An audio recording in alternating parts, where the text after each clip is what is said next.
국민의힘 정진석 비상대책위원장이 좀처럼 잦아들지 않는 당 내용을 수습할 책임자로 본격적인 활동에 들어갔습니다.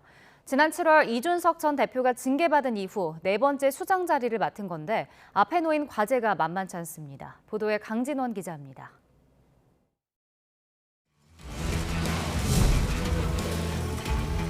당원권 정지 6개월을 의결하였습니다. 원내대표가 직무 대행을 하는 것으로 단합된 모습을 국민들에게 보여드립시다.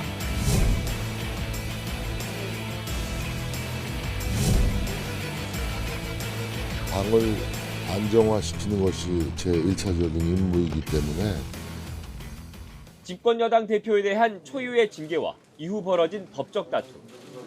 우여곡절 끝에 출범한 정진석 비대위호의 첫 일성은 조속한 당의 정상화였습니다. 하지만 그 길이 순탄치는 않아 보입니다. 당장 이준석 전 대표가 추가로 제기한 가처분 신청이 걸림돌입니다. 이르면 이달 말쯤 나올 법원의 판단이 이 전 대표 쪽으로 기운다면 정진석 비대위호는 좌초될 수밖에 없습니다. 지난 가처분에서 법원에서 일정 판단을 내린 부분에 대해서 불복하는 것에 대해서 다루는 것이기 때문에 순탄하게 진행될 것으로 믿고 있습니다.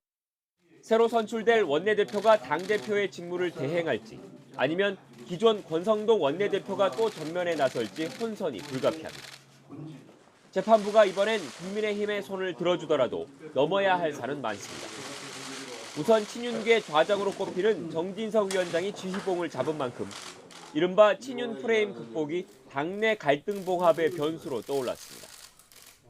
정 위원장은 모두 정권 교체를 위해 뛴 만큼 계파를 나누는 것 자체가 무의미하다는 입장이지만 이상한 친윤 반윤으로 또 갈라치기 하는 것 자체가 전 정치적으로 퇴행이라고 생각하고요.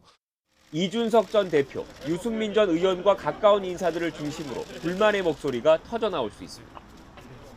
차기 전당대회 시점을 놓고도 교통정리가 필요합니다.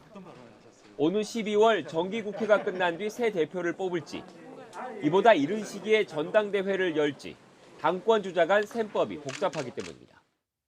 특히 2024년 총선 공천권이 걸린 터라 구체적인 룰을 놓고도 팽팽한 기싸움이 예상됩니다.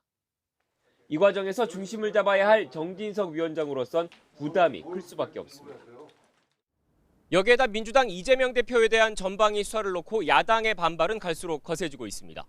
얼어붙은 전국을 녹이고 민생 현안을 챙겨야 하는 숙제까지 떠안게 된 건데 오선 중진 정진석 위원장의 리더십이 진정한 시험대에 올랐습니다. YTN 강준원입니다.